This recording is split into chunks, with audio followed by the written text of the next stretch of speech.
आपके मुताबिक सबसे ज्यादा जो सवालात हैं या गड़बड़ हैं वो कौन से बड़े हलके हैं जिनके ऊपर सवालात उठ रहे हैं, किसके हलके हैं?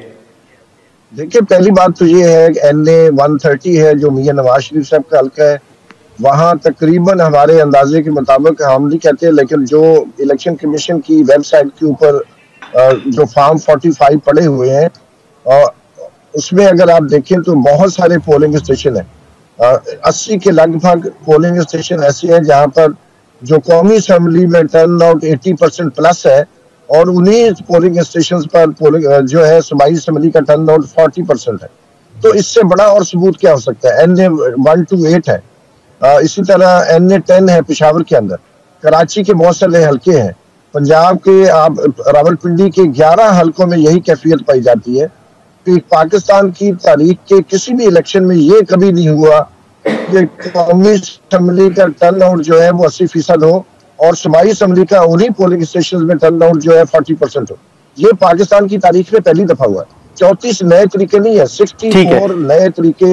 हमारी रिपोर्ट के अंदर दर्ज है और एक एक के पीछे पूरा एक रिकॉर्ड है जो इलेक्शन कमीशन की वेबसाइट से हमने निकाला है। ये हमारा कोई इमेजिनेशन नहीं है, ठीक ये इलेक्शन कमीशन। ठीक है, लेकिन ठीक है बारी साहब, बलोच साहब आपने सर गुफ्तगू तो चले सुनी, लेकिन अब हम अगर पतन की रिपोर्ट को एक मिनट के लिए साइड पर भी रख दें, आप जो आपकी अपनी इत्तेहादी हुकूमत है पीपल्स पार्टी, उनके आप अगर बयानात देख लें, गवर्नर पंजाब का बयान देख लें तो वो कह रहे हैं कि पूरा अटक, पूरा पिंडी जो है वो फॉर्म 47 पे है, पूरा निजाम जो है वो फॉर्म 47 पे खड़ा है। तो पतन की रिपोर्ट के अलावा जो सवालात आपकी इत्तेहादी हुकूमत उठा रही है, आप समझते हैं कि उनकी अहमियत है या वो दुरुस्त कह रहे हैं? गवर्नर साहब का ताल्लुक खुद रावलपिंडी से है और आपको पता है कि पीपल्स पार्टी और दीगर जमातें जो हुकूमती इत्तेहाद में भी हैं, लेकिन हम एक दूसरे के मुकाबले इलेक्शन कॉन्टेस्ट करके आते हैं और एक दूसरे के मुकाबले में हमारे कैंडिडेट्स खड़े होते हैं, तो जाहिर है कि वो तो ऐसी बात करेंगे अपनी पॉइंट स्कोरिंग के लिए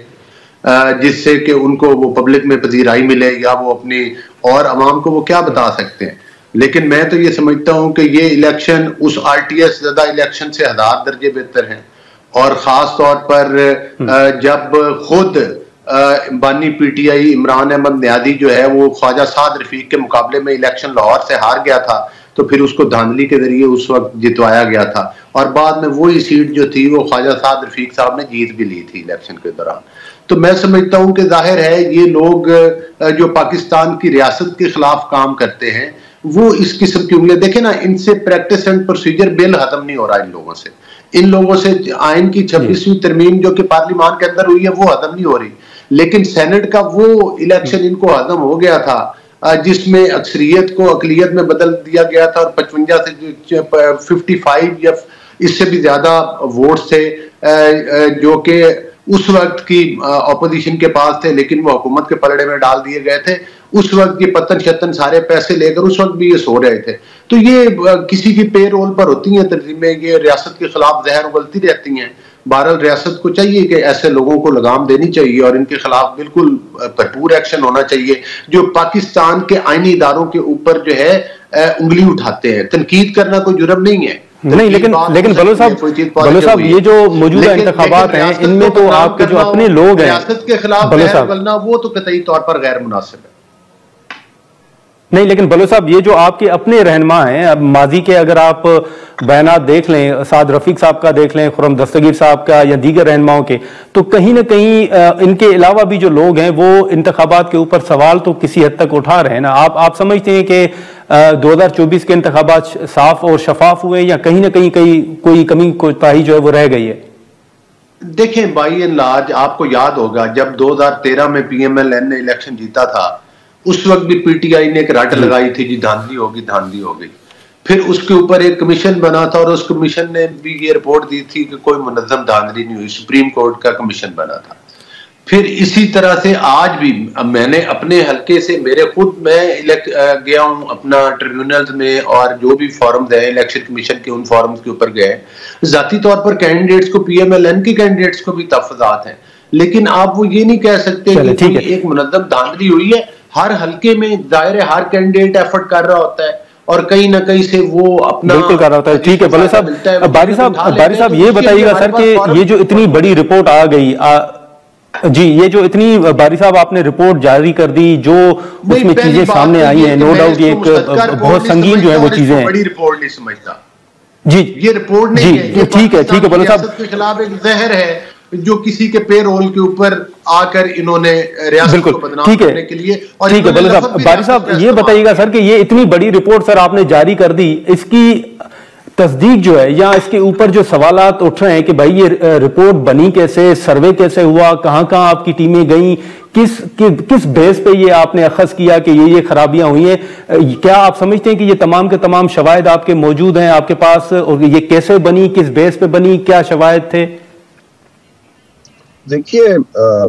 आप अगर देखें कि हमने और हमारी रिपोर्ट की तस्दीक डॉन अखबार के एडिटोरियल मौजूद है।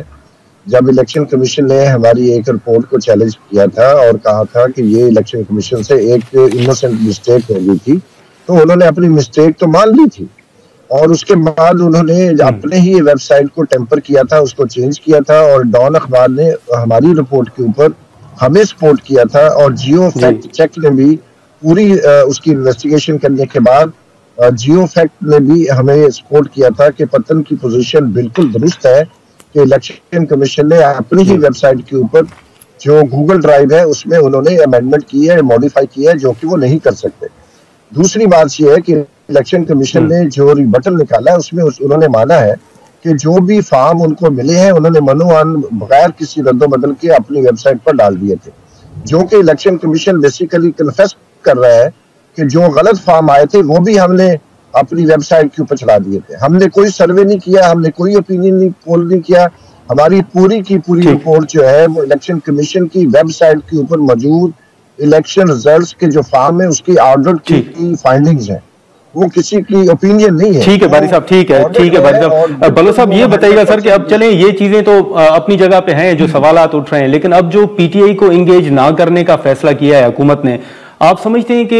आप नहीं समझते कि सियासी इस्तेकाम के लिए एक बार फिर मुज़ाकरात होने चाहिए, उनको इंगेज करना चाहिए? देखिए, मैंने जिस तरह से स्टार्ट में कहा कि एक दफा इन्होंने खुद ढोलकी बजानी शुरू कर दी थी कि हमारे साथ मुज़ाकरात किए जाए, तो हमने तो फौरन अपने दरवाजे खोले और इनको मुज़ाकरात की टेबल पे बुलाया। लेकिन हमारा मकसद ये था कि हम किसी 9 मई के वाकयात पर या आपके करप्शन के वाकयात पर आपको एनआरओ नहीं दे सकते और आपके साथ हम मशरूत मुज़ाकरात भी नहीं कर सकते। हाँ, मुज़ाकरात की टेबल पे जरूर बैठे, गुफ्तो शनीद होगी, कानून और आइन के दायरे में रहते हुए अगर हम कोई रिलीफ दे सके तो आपको जरूर रिलीफ देंगे। लेकिन जाहिर है कि उन्होंने मशरूत कर दिए, वो कहते थे कि पहले हमारी शराइत को तस्लीम किया जाए तो हम और एनआरओ दिया जाए। दूसरे लफ्जों में तो वो बिल्कुल